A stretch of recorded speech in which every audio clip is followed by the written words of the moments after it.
Hello and welcome to the August Q&A. We have a number of very interesting questions this month. So let me quickly get started. So the first question is how to put stop losses while we are investing. So that's a very interesting and very important question. And I have not seen this being really covered in any books, in any text, in any blogs, etc. I mean, probably I had written a blog sometime in 2020, and I tried to make it as simple for people to understand as possible. But uh, pretty much that's what is there. There is a lot of literature in terms of how to use stop losses using technical charts and parameters, but very little when, uh, first of all, the concept of stop losses, should it be used while investing? And secondly, uh, if yes, then how do we go about doing it? So first and foremost, what is a stop loss, right? A stop loss is something where you are agreeing to the fact that as an investor, no, so first of all, let me be very clear that in this discussion we will only be focusing on investment and not on short-term trading, right? Where we are only looking at the price. Here we are looking about here we are talking about investment, which is of a longer time frame in nature, and where we look at fundamentals in addition to other factors like price and demand and supply, etc. So, a stop loss is an admission of the fact that there may be other things in the market that are happening, which as an investor I may be unaware of. So, it's, in a way, if you think about it, it's a way of saying that this is my margin of safety against some kind of catastrophic loss. Now, there is no correct way of, or there is no one way of putting a stop loss, right? It will depend on your time horizon. It will depend on how much capital is at risk uh, vis-a-vis your overall portfolio. But I'll tell you some of the most important, or some of the most prevalent strategies that are used. So first thing, which is probably the most obvious one, is you can use a fixed percentage stop loss. uh, so for example, I think William O'Neill in his book mentioned an 8% stop loss. So you could use something like that. But personally, what I've seen is that if you are a slightly longer term investors, where you are holding a stock for 6 months, 1 year, 2 years, 3 years, if you have a 8% kind of stop loss, there will be a lot of times when you will get out of a perfectly good company, right? Because of natural market volatility. So in good investment stock, you would, I would want to put it at maybe somewhere between 15%, 20% to sometimes even 30%. So that is a, so let's say 30% would be my uh, would be at most times would be my maximum stop loss. That if I buy a stock at 100, I will not let it go below 70 no matter what, right? No matter how well I believe that company is poised to do, etc., etc. Because it's an admission to myself, saying that I may have missed something, or definitely in this particular scenario, I bought at 100, it's down to 70. Even if I've made the correct fundamental call, I have timed it incorrectly, right? So there is some aspect of it where something is not perfectly okay. So that's the fixed percentage. Then you can use based on technical chart patterns, so which is what a lot of people do. They use trend lines, support levels, etc., or sometimes gaps or specific uh, uh, moving averages kinds of things. That is the next one. So statistical indicators, you can have moving averages, you can have a ATR based one, you can have Fibonacci levels. So different kinds of indicators that are there you can use. to primarily on your technical chart, and you can use that to get you use it as a stop loss in investing. You can also use volatility based stop losses. So for example, you can use VIX, and let's say somebody wants to put a stop loss when the overall Nifty VIX goes up beyond say 22 or 25 or some such number. Says that okay, I will take out money from my stocks, or uh, if the volatility of the overall market goes up significantly. Similarly, if the volatility goes up of an individual stock very high, then maybe I'll take some money off the table, something like that. The other is valuation based. A lot of people do this when they're doing just fundamental investing. So whether it could be based at a particular PE or a EV to EBITDA, or some such multiple. Say that okay, 100 P is too high, so let me get out, something like that. Another kind of stop loss that a lot of funds use is based on the growth levels. So you say that okay, this is growth and time. So you say that okay, I will watch this, watch the earnings for the next 2 quarters or 3 quarters, and if the earnings growth is below say 15% year on year, then I will get out or something like that. Usually this is combined with valuations. So a stock trading at a very high PE, uh, not able to deliver expected earnings growth, people would want to use a kind of a stop loss. So the idea here is that the world is dynamic.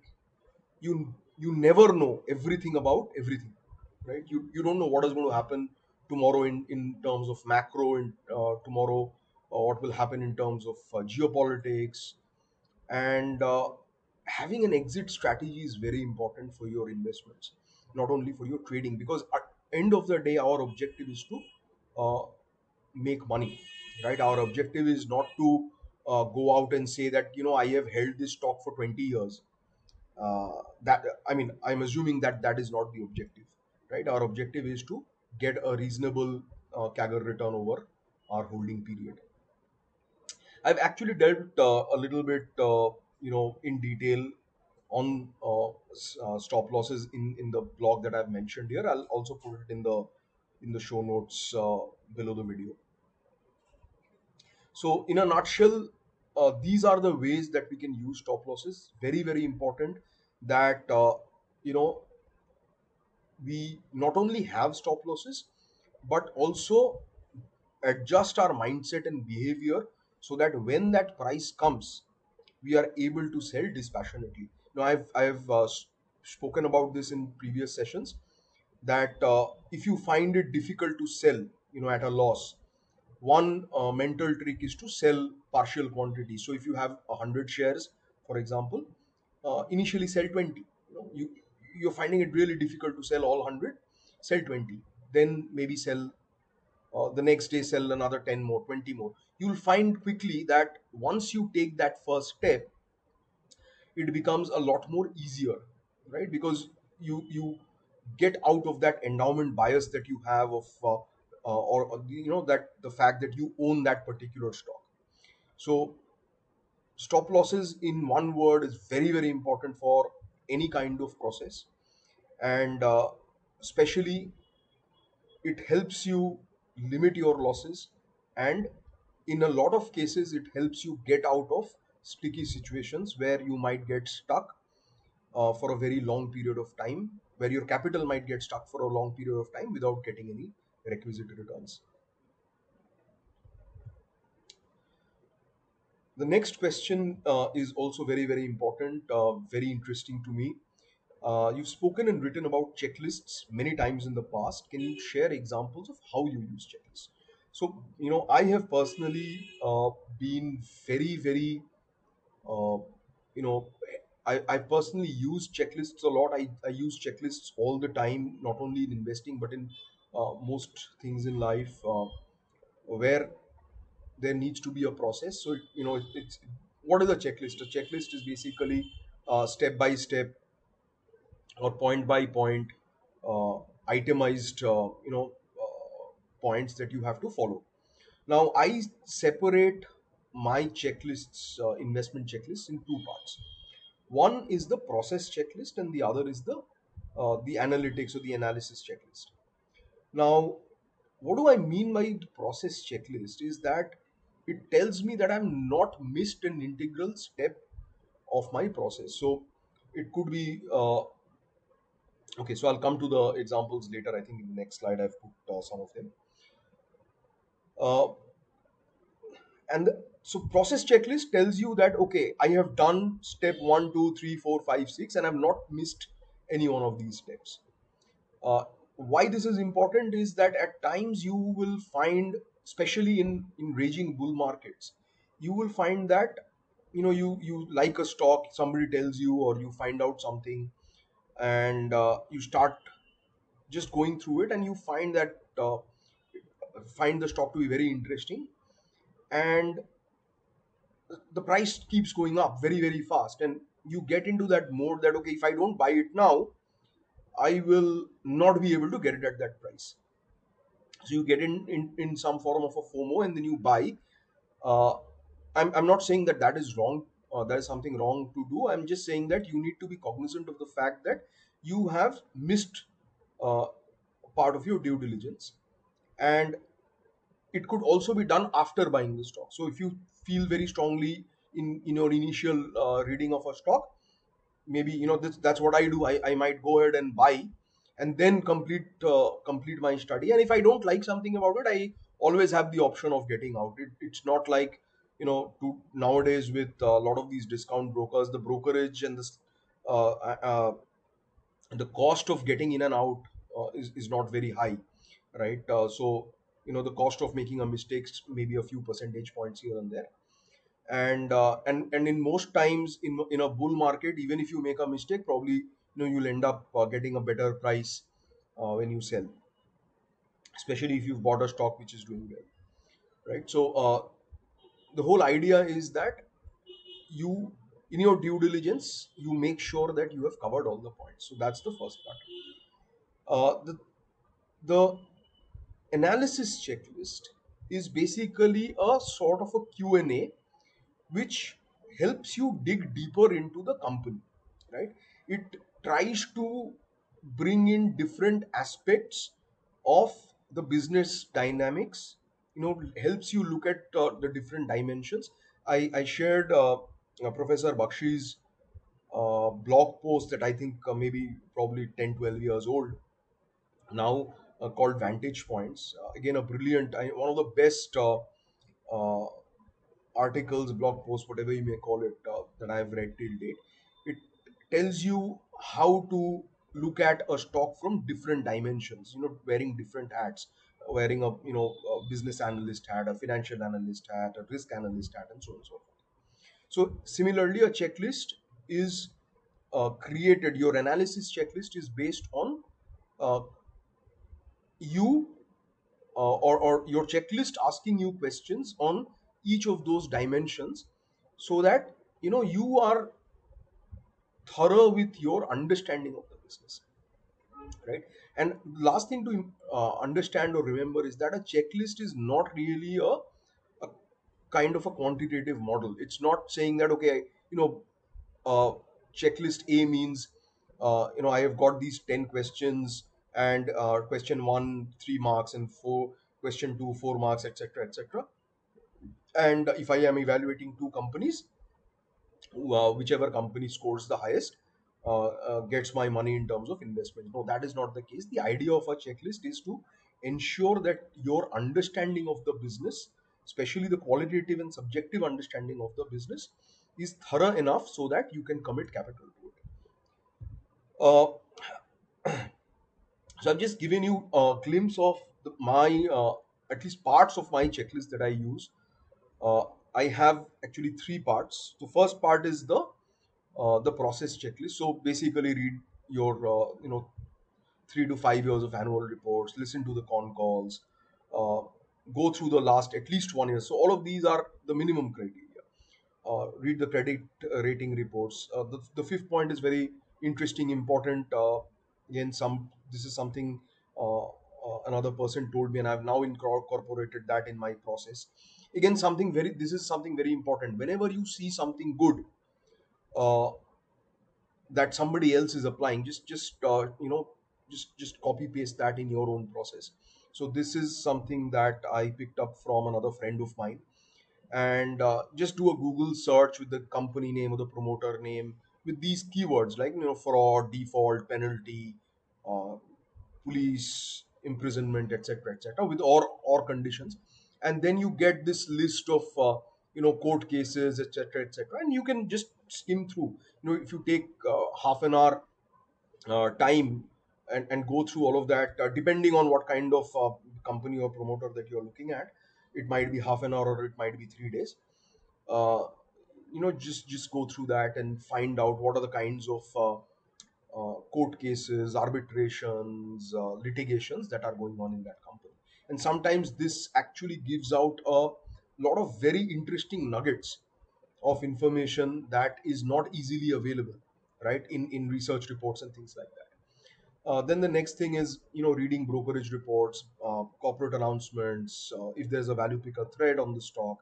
And another thing that I've now added to my process is, just do a search on Google for good blog posts, or look at Google or look at Twitter or YouTube for any good company related videos or company related threads, right? So these are the things that are minimum expected uh, for me or for my team to go through from a task orientation perspective, right? uh, Now coming to the so these are all basic research tasks. Then coming to the business or the analysis perspective, then simple things like, you have questions: what does the company do you really understand what the company does? How does it make money? Who are the promoters? What are their background? Right? What do they manufacture? What do they sell? Right? uh, and then so on, so forth. The questions, different types of questions, trying to understand the product, trying to understand the risks, trying to understand the financials. So there are, probably 30, 40 questions that are there that I will try to answer. And most of the time what will happen is I will not be able to so even after doing all my initial reading and taking notes, I will not be able to answer all the questions. So once I have that understanding that, okay, these are my questions, and these, I mean, I was not able to understand. So for example, I might not be able to understand what kind of raw materials are used, right? So I will again go back, try to find out. Sometimes it's not very apparent. So you'll try to dig deep, try to talk to people in the industry, and so on and so forth. And you'll get a much better understanding. So depending on your familiarity with the business, your understanding of the business, this process can take somewhere between 1 week to a few months, right? So the whole idea is, one is for you to remember what you need to do, and uh, be thorough in terms of the work that you're doing. So that is the primary use of checklists. Okay, the next question is, if in a company there is a large public holding and very small institutional holding, how do you overcome this bias with respect to no or less institutional holding, considering it is a company which has been in existence for a long time? So, first of all, there is no or very little correlation between institutional holding and the business or the company performance. Right? There are hundreds of companies in fact, if you do a screener search, uh, just do something like FII holding plus DII holding less than say 5%, and maybe ROC greater than 15%, and market cap greater than 1,000%, market cap greater than 1,000 crores. Probably you will get more than 100, maybe more than 100, 200 companies. Right. So the idea here is that institutional holding uh, is not a prerequisite for a company or a stock to do well. On the converse, right, you have companies like, for example, DHFL, right? Before it went sort of bankrupt, it had 26, 25% institutional holding, 19% from the FII, 6% from DII. Marquee names in the industry were invested in the company, right? So you would assume that somebody, some one individual or an institution who's putting in 25% in a holding in a company, they would do their due diligence. But the point is that you don't want to base your own money and judgment based on somebody else's due diligence. You want to make sure that you are doing something which is prudent. So again, there's no correlation. Again, if I look at some of the stocks that I have held personally in the past, uh, or stocks that I've liked, institutional holding maybe less than 5%. Alkyl Amines, Balaji Amines, Apcotex, Shanti Gears, in fact, Shivalik Bimetals, all of these companies, they've had holding less than 5%.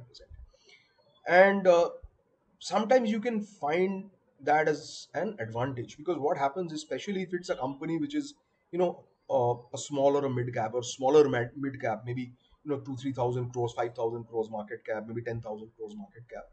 What happens is, initially, institutions would not want to buy them, and as and when they grow, you know what happens is that attracts, the market cap keeps going up, and slowly and steadily it attracts institutional and investors, and that elongates the opportunity, or the longevity of the opportunity of the stock price going up. So that is sometimes an opportunity.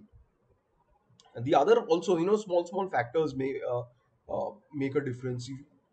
The amount of promoter holding that is there makes a difference, because sometimes what happens is, the promoter itself is holding maybe 75%, so that doesn't leave a lot of space for institutional holding to come in a big way. So you will find something similar in something like, say, a DMart, right? Or maybe even nowadays, Vedant Fashions, where the promoter holding is significantly high. So institutional holding cannot get up to beyond a certain level. Okay. So moving on, the next question. Since you are almost 100% invested in equity, do you remain 100% invested always, or do you go to cash positions from time to time? That's the first question. And second is, as you talk about learning from others' mistakes, could you recommend some books, magazines, or articles on the same? Okay. So first of all, I used to be 100% invested in equities when I was, working and I had a job. My thesis was that because I had a monthly paycheck, which was non-volatile, or pretty much stable source of cash flows, I was very happy to have a source of, source of money, or I was happy to have my capital invested in a volatile source, right, which was equities. So I was always 100% invested, other than my PF, in my office, in equities.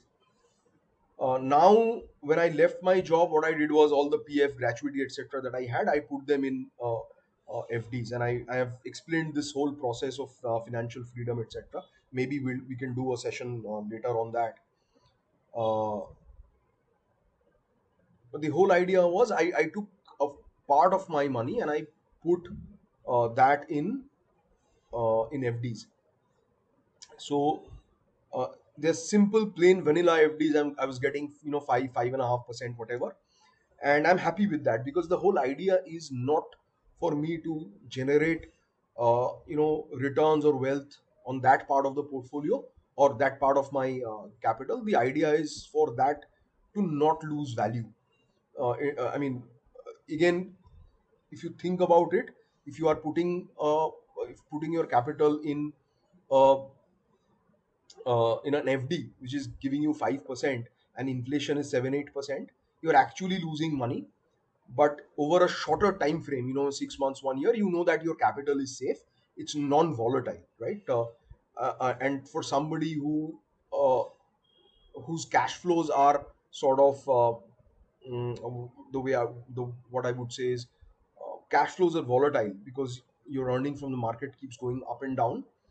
uh, you need one source of non-volatile income.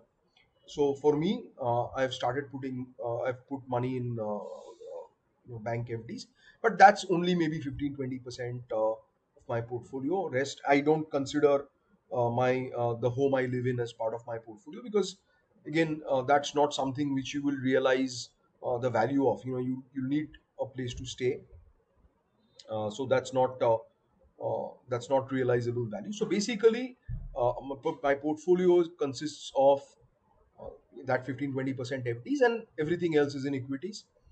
uh, Even in equities, what happens is sometimes, depending on the opportunity in the market or lack of opportunity in the market, it will determine or dictate your cash holding in the portfolio. So sometimes I'll hold cash, sometimes I'll put it in liquid Bs, depending on the strategy that I'm following. Typically, in my quant or techno funda kind of approach, when I'm investing with that hat on, I may have some cash position. In my long term investing, most of the time I like to be fully invested.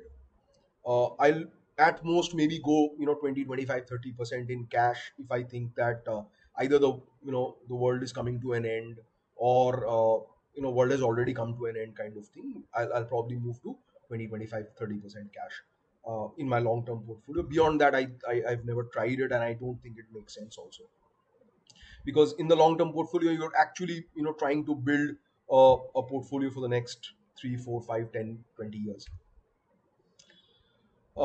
So that's the idea. The idea is to remain invested in the markets at a portfolio level.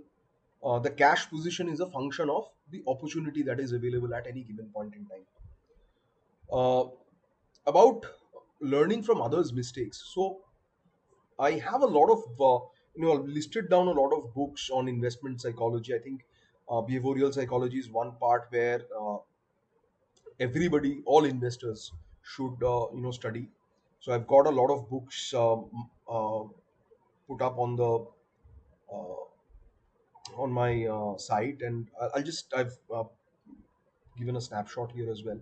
So books like Poor Charlie's Almanac, or Against the Gods, Influence, Drunkard's Walk, Little Book of Behavioral Investing, Psychology of Intelligence Analysis, Think Twice. So Michael Mobison has two great books. One is Think Twice, and the other one is More Than You Know. Then you have the book called The Disciplined Trader by Mark Douglas. It's a brilliant book. Uh, Although it talks about being a disciplined trader, but when you're reading it, if you just replace the word trader with investor in your mind, it works beautifully. And in fact, if you know for trading psychology, or from a investment psychology perspective, I think there are better books written by traders. In fact, Mark Minervini has a book called I think Mindset or something like that. Again, a very good book. So trading psychology books are actually much better, because what it does is, trading sort of does a time squeeze on whatever you're doing in investing. So same psychology you are going through, just in a shorter cycle time. So it's very important to go through and understand. So what will happen is, when you read these kinds of books, you will understand the the fallacies and the biases that are there, right? So that's the first part. The second part is, you can read, or nowadays watch, a lot of documentaries that come up on frauds, on bankruptcies, on great investor mistakes. So for example, there's this I think one which came out on Theranos, a couple of great movies that were there in the past. I on lot of I forget, I think it was on Netflix or something, on the pyramid schemes, and a lot of these kinds of frauds, right?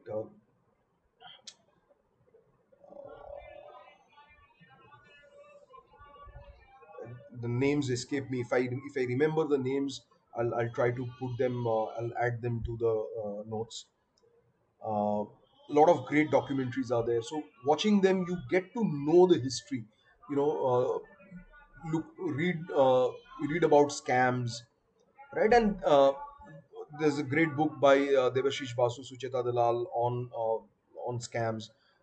First part has been made into a film, into that web series, right? For Harshad Mehta. You also have these great that book also has Ketan Parekh's episode in the second half of the book. Great book to read. So, first of all, creating a sort of dictionary or encyclopedia in your mind of different kinds of frauds, bankruptcies, those things that have happened in the past, and then trying to map that to yourself. Look at your own mistakes. What kind of mistakes are you more prone to? So some people have a specific pattern, right? They'll buy something based on tips, uh, and they'll not be able to sell, right, if that thing goes wrong. So you first identify what are your most common issues, and then try to find out shortcuts or try to find out solutions to those. So to me, I think this is the biggest part of investing. Finding great stocks or good stocks, I'll not say great. Finding great stocks is difficult and mostly known in hindsight, but finding good stocks that will give you reasonable returns is not that big a deal. The problem is most people are unable to hold on to them, or unable to you know get in, get out, uh, with any amount of prudence. I think that is where the challenge is, and 80% of that, using Pareto's principle, 80% of investment success or failure, in my opinion, comes from uh, your ability to manage your own mind. So with that, I think we'll close for this month. Please keep sending me your questions to our email ID, and we'll take more such questions in the next month. Thank you.